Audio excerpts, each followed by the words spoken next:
परम पुनीत कैलाश पर्वत पर श्री नागाधिराज श्री शंकर भगवान और पार्वती जी विराजमान थे। कैलाश पर्वत की अनुपम शोभा को देखकर मन बहलाव के वास्ते पार्वती जी ने कहा कि हे भगवान, आप और मैं चौपड़ पासा खेलें। तब महादेव जी ने कहा कि चौपड़ में कूट कपट बहुत होती है, हारने जीतने का साक्षी भरने वाला तीसरा होना चाहिए। तब पार्वती जी ने अपने अंग से मेल का पुतला बनाया और महादेव जी ने उसे सर्जीवन कर दिया। उस पुत्र का नाम अंगद रखा गया और कहा कि हे पुत्र, तू हमारी हार जीत की साख भरिएगा। तब पार्वती जी ने पासा चलाया और पूछा कि बोल पुत्र, कौन जीता कौन हारा। तब पुत्र महादेव जी के डर से कहने लगा कि महादेव जी जीते और पार्वती जी हारी। दूसरी बार पार्वती जी की जीत हुई, फिर भी हार बतलाई। तीसरी बार पासा चलाकर पूछा, बोल पुत्र, कौन जीता कौन हारा। तब भी कहा कि महादेव जी जीते और पार्वती जी हारी। अब तो पार्वती जी क्रोध से थरथर कांपने लगी और कहा कि तू मुझे माता भी कहता है और माता पिता में भेद करता है, और 3 बार मेरी जीत हुई फिर भी तूने हार बतलाई है। जैसा नीच काम किया वैसा ही फल भोगी होवे, जा तेरे सारे शरीर से कोढ़ रोग हो जाएगा। तब यह कहते ही अंगद जी के सारे शरीर से कोढ़ रोग हो गया और पीड़ा का पारावार नहीं था, मौत की निशानी आई थी। और अंगद जी जंगलों में भटकते भटकते एक तालाब के किनारे जा पहुँचे। वहाँ देवताओं की स्त्रियां व्रत पूजन कर रही थी। तब हाथ जोड़कर अंगद जी भी कथा सुनने लगे और कथा संपूर्ण होने के बाद बोले कि हे देवियों, आप किस देवता का व्रत कर रही हैं, इसके करने से क्या फल होता है। यदि आप अपने व्रत का विधान मुझे समझा कर कहोगी तो मैं तुम्हारा उपकार मानूंगा। तब उनमें से इंद्राणी बोली कि हम मनसा महादेव का व्रत कर रहे हैं कि इसके करने से क्या फल होता है। यदि आप मुझे विधान भी समझाइए तो मैं तुम्हारा उपकार मानूंगा। तब इंद्राणी बोली कि श्रावण शुक्ला चौथ आवे तब कुमारी कन्या सु अढ़ाई पुनी सूत कथा में सोना गेरू रंग में रंग कर प्रति सोमवार तक पूजन करें। कार्तिक शुक्ला चौथ को उजरना करें। उजरना में 1.25 सेर घी, 1.25 सेर गुड़, 4.25 सेर आटे का चूरमा बनावें। राजा को अधिक नहीं करना और गरीब को कम नहीं करना। जिस गांव में रहे उस गांव के तोल सु करना। तब अंगद जी ने किसी से चावल किसी से सुपारी मांगकर व्रत पूजन शुरू कर दिया। इस तरह व्रत करते करते जो ही कार्तिक शुक्ला चौथ आई तो लड्डू जलधारे की धार पर अर्पण कीना और शिव जी के ध्यान में लवलीन हो गए। उधर पार्वती जी ने कहा कि हे भगवान, मेरे पुत्र को गए बहुत दिन हो गए, किसी ने मारा तो नहीं होगा। हे दया निधान, ऐसा व्रत बताइए, उपाय बताइए जिससे मेरा व्रत प्रताप पुत्र मुझे मिल जाए। तब महादेव ने कहा कि आप मनसा वाचा नाम का व्रत करो। तब पार्वती जी ने भी व्रत किया और जो ही कार्तिक शुक्ला चौथ आई तब लड्डू जलधारे की धार पर अर्पण कीना और शिव जी के ध्यान में लवलीन होकर कहा कि पुत्र मिलाओ कृपा निधान। तब शिव जी के गण गए और अधर से अंगद जी को उठाकर ले आए। अपना कैलाश देखकर जो मंदिर में माता के दर्शन की लालच में मंदिर में कदम रखा तो माता का ध्यान भंग हुआ। सामने पुत्र को पाया देख माता मुस्कुराई तो पुत्र पीछे हट गया कि हे पुत्र, तुम पीछे क्यों हटे हो। कि माता, मैं बिना बुलाए आया और आपने मुस्कुरा करके अपमान किया। मैं गया तो दुख नहीं, आया तो हर्ष नहीं, प्रणाम हमारा लीजिए, हम रहे यहाँ नहीं। तब माता बोली, हे पुत्र पुत्र मत जाओ, मैं तुम्हारे पर नहीं हंसी हूँ, मैं तो व्रत के चमत्कार पर हंसी हूँ। तब पुत्र हाथ जोड़कर कहने लगा कि हे माता, आपने कौन सा व्रत किया कि मैंने तुमसे मिलने के लिए मनसा महादेव का व्रत किया। कि यह व्रत तो मैंने भी किया माते। तो हे पुत्र, आपने ये व्रत किया, आपका श्राप मिट गया, और मैंने जो व्रत किया तो मेरे व्रत प्रताप पुत्र तो मुझे मिल गए। अब आपके मन में क्या इच्छा है सो कहो। तब पुत्र कहने लगा कि हे कहने में लाज, फिर भी मैं बतलाता हूँ, उज्जैन नगरी की राजा की कन्या से मैं विवाह चाहता हूँ। क्या आप विधि विधान से व्रत पूजन करो, आपकी अवश्य इच्छा पूर्ण होगी। कुछ ही दिनों में सुनने में आया कि उज्जैन नगरी की राजसुता का ब्याह रचे है। तब अंगद जी अंग दंड कमंडल भस्म रमाए वहाँ जा पहुँचे। तब पूरा स्वयंवर रचा गया। देश के विदेश के राजकुमार बुलाए गए और एक हथिनी को सजाया गया और कहा कि हे हथिनी देवी, जो राजा जोगी राजा होवे, कन्या के लायक श्रेष्ठ वर होवे, उसी के गले में माला पहना दीजिए। तब हथिनी घूमते घूमते गई और अंगद जी के गले में माला डाली। सबने कहा कि हथिनी तो चूक गई है। फिर माला मंगवा ली और अंगद जी को दरवाजे से बाहर निकाल दिया गया। तब फिर कहा कि हे हथिनी देवी, जो राजा जोगी राजा होवे, कन्या के लायक श्रेष्ठ वर होवे, उसी के गले में माला पहना दीजिए। फिर हथिनी घूमते घूमते गई और दरवाजे से बाहर निकल गई। दरवाजे के बाहर अंगद जी बैठे थे, उनके गले में माला डाली। फिर तीसरी बार माला मंगवाई और कहा कि हे तिनी देवी, जो राजा जोगी राजा होवे, कन्या के लायक श्रेष्ठ वर होवे, उसी के गले में माला पहना दीजिए।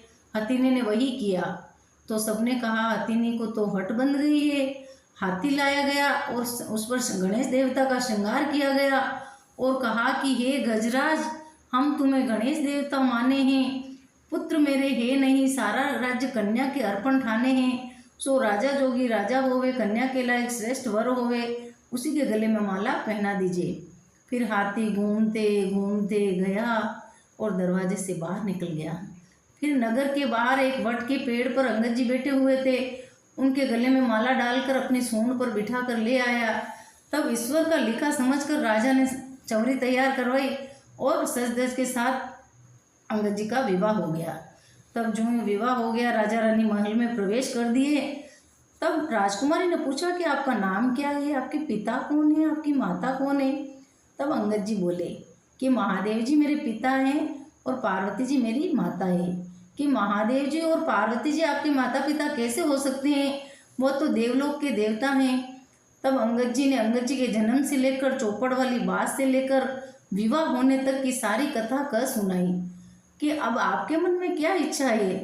तब रानी ने कहा कि हमारे बिना गर्भवास के ही पुत्र होवे, क्या आप भी मनसा महादेव का विधि विधान से पूजन करो और व्रत करो तो आपकी भी इच्छा पूरी होगी।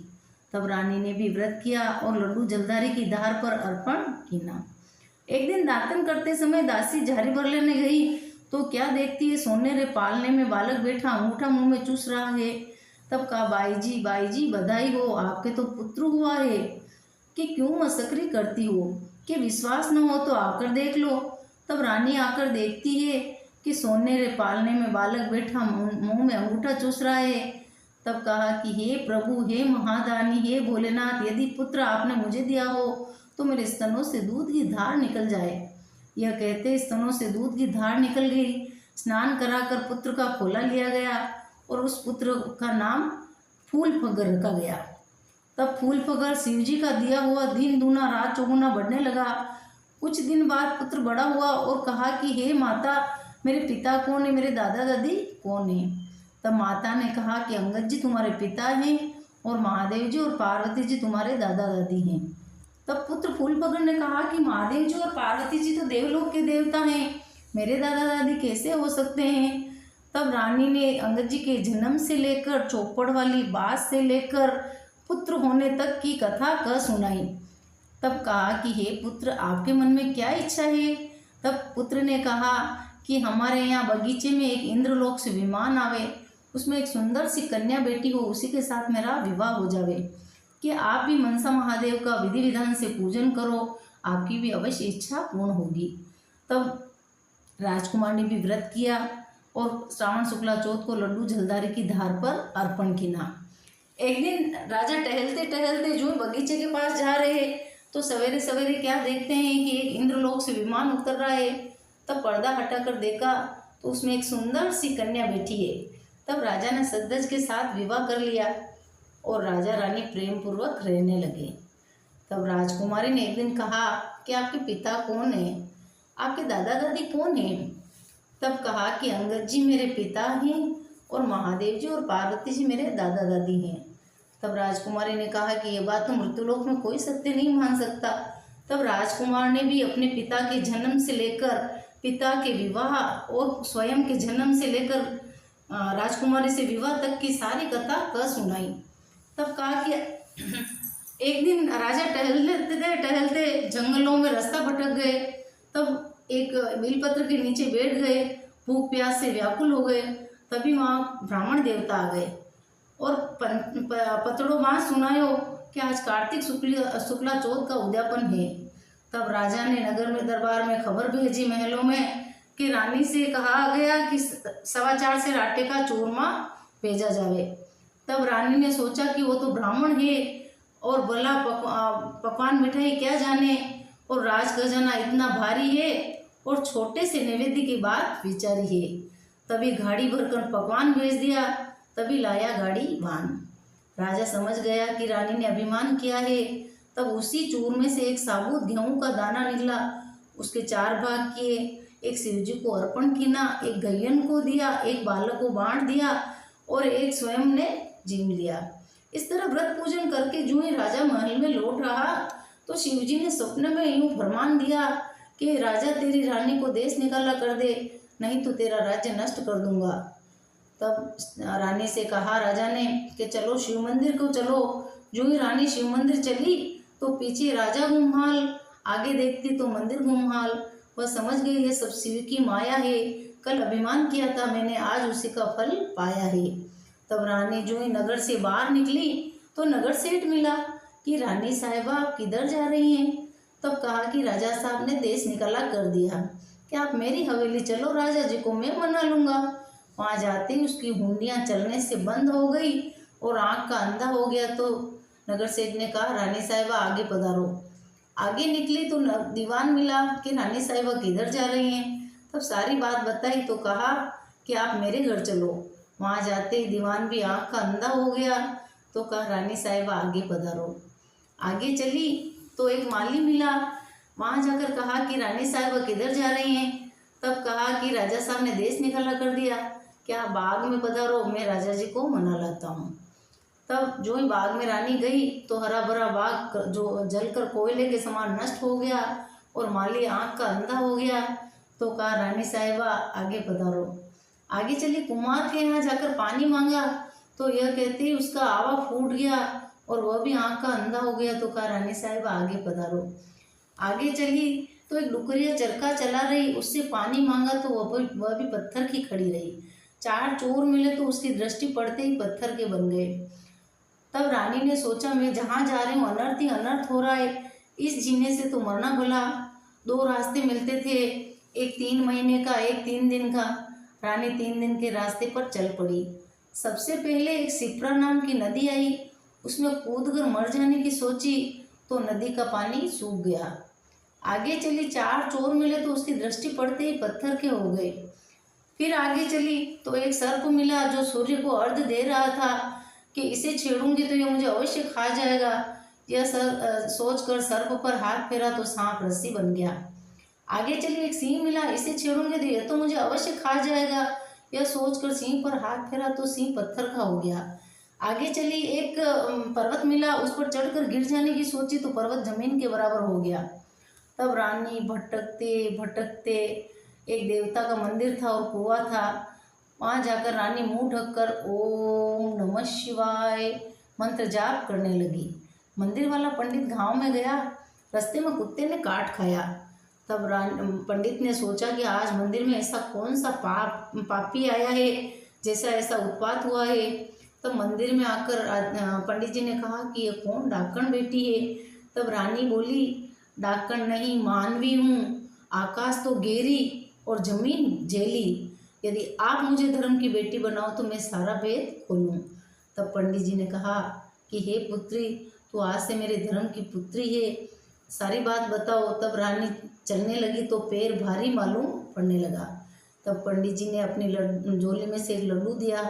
सारे लड्डू एक सरीके होने का कारण पूछा। तब कहा पंडित जी ने कि पुत्री, आज कार्तिक शुद्धि चौथ का उजड़ना है, सो राजा को अधिक नहीं, गरीब को कम नहीं करना, जिस गांव में रहे उस गांव के तोलसू करना, सो लड्डू एक सरीका है। तब कहा कि हे पंडित जी, मैंने चूरमा अधिक भेजा, सो मुझ पर महादेव जी का कोप हुआ है, इस व्रत को मैं भी करूँगी। तब पंडित जी बोले कि बेटी, शिव नाम के जपने से तो सारे पाप कट जाते हैं। तब कहा कि श्रावण शुक्ला चौथ आवे तब मैं बतलाऊंगा। कुछ ही दिनों में श्रावण शुक्ला चौथ आई। पंडित जी में गाँव में जाकर पूजा को लाया और सारे विधि विधान से पूजा करवा दी। इस तरह जो श्रावण शुक्ला चौथ आई तो मिट्टी के पंडित जी ने कहा कि मिट्टी के ऊँट घोड़ा बनाकर रख दो, यदि महादेव जी प्रसन्न हो गए तो सबके सब जीवित हो जाए। यह कहकर शिवालय का जल का छींटा दिया तो सबके सब जीवित हो गए। तब रानी बोली कि हे पंडित जी, रास्ते में मुझसे पाप हुए हैं, उसका भी तो कोई प्रायश्चित बताइए। तब पंडित जी बोले कि शिव नाम के जपने से सारे पाप कट जाते हैं। आप शिवालय का जल का छींटा लो और श्रोताजन आप हाथ में चावल लो। जिस प्रसंग पर रानी शिवालय का जल का छींटा दे आप चावल डालकर जय महादेव की हुंकारी कर डालो। सबसे पहले गई पर्वत के यहाँ जाकर बोली कि यदि महादेव जी प्रसन्न हो गए हो तो पर्वत चौगुना हो जाए। यह कहकर चावल डाला तो पर्वत चौगुना हो गया। आगे चली सिंह मिला कि यदि महादेव जी प्रसन्न हो गए तो सिंह की काया चौगुनी हो जाए। यह कहकर चावल डाला तो सिंह जीवित हो गया और जंगल में भाग गया। आगे चली सर्प मिला कि यदि यह व्रत कलयुग में फलदायी हो तो इसकी काया चौगुनी हो जाए। यह कहकर चावल डाला तो सर्प की काया चौगुनी हो गई और जीवित हो गया, जंगल में चला गया। आगे चली 4 चोर मिले कि सुख से अपना काम करो भैया, अब मैं पवित्र होली। यह कहकर चावल डाला तो चोर हुए रवाना ही। आगे सिंह मिला, उस पर चावल डालकर बोली कि यदि महादेव जी प्रसन्न हो गए तो ये जीवित हो जाए। यह कहकर चावल डाला। आगे नदी मिली कि सुख से बह लो मैया, अब मैं पवित्र होली। यह कहकर चावल डाला तो नदी निर्मल जल से भर पाई और जीव जंतु जीवित हुए। आगे चली कुमार के यहाँ जाकर कहा कि यदि महादेव जी प्रसन्न हो गए हो तो इसका आवा ठीक हो जाए। यह कहकर चावल डाला तो उसका आवा ठीक हो गया और आंखें सूजती हो गई और बिल्ली के बच्चे जीवित निकले। आगे चली माली के यहाँ जाकर कहा कि यदि महादेव जी प्रसन्न हो गए हो तो इसका हरा भरा बाग होकर कोयले बोलने लगे। यह कहकर चावल डाला तो बाग हरा भरा होकर कोयले बोलने लगी और माली की आंखें सूजती हो गई। आगे चली दीवान मिला कि यदि महादेव जी प्रसन्न हो गए हो तो इसकी आंखें सूजती हो जाए। यह कहकर चावल डाला तो आंखें सूजती हो गई।